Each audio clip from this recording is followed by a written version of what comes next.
হচ্ছে ধীরে ধীরে, দুই হচ্ছে স্পষ্ট ভাবে। রিপিট, আবারও বলছি, তার তিল হচ্ছে ধীরে ধীরে পড়বেন, আবার স্পষ্ট, তখন এটা তার তিল হবে।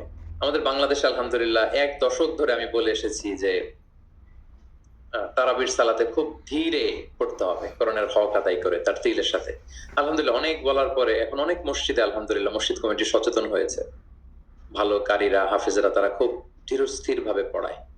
তারপরেও গ্রাম বাংলায় বা অনেক এলাকার মসজিদে এখন এমন ভাবে কোরআন তেলাওয়াত করা হয় দ্রুত খতম দেওয়ার জন্য, এটা কোরআনের সাথে এক প্রকার বেয়াদবি হয়ে যায়।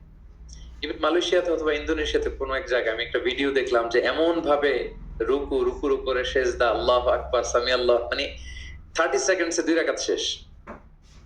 আল্লাহ রাসূল সাল্লাল্লাহু আলাইহি ওয়াসাল্লাম 2 রাকাত পড়তে তাহাজ্জুদের নামাজে কত সময় নিতেন আমরা একটু দেখব। এইভাবে কিন্তু কোরআন তেলাওয়াত করতে নিষেধ করা হয়েছে, কারণ আল্লাহ বলেছেন ওয়ারাত্তিলিল কুরআনা তারতিলা, কোরআনটা তারতিলের সাথে তোমরা তেলাওয়াত করবে। আল্লাহ রাসূল সাল্লাল্লাহু আলাইহি ওয়াসাল্লাম এভাবেই পড়তেন, ধীরে ধীরে স্পষ্টভাবে। ইয়ামুদ্দু বিহা সাওতাহু মাদ্দান, টেনে টেনে পড়তেন। আলহামদুলিল্লাহি রাব্বিল আলামিন, এই দেখেন টেনে পড়লাম।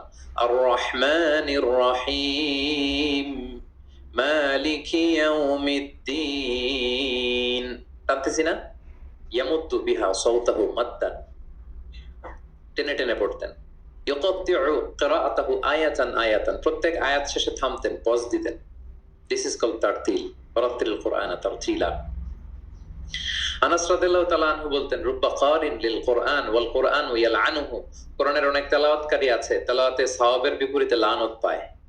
কোরআন পড়লে তো সওয়াব হওয়ার কথা, কিন্তু কোরআন তাকে কি করে? লানত করে। একটু মিলায় নেন নিজের সাথে যে আমাদের তেলাওয়াতটা কেমন। আচ্ছা, তাহলে রাসূল সাল্লাল্লাহু আলাইহি ওয়াসাল্লাম তারতিলের সাথে তেলাওয়াত করতেন, পাশাপাশি তিনি খুব সুমধুর কণ্ঠে তেলাওয়াত করতেন এবং তিনি আদেশ করতেন, যায়্যিনুল কুরআনা বিআসওয়াতি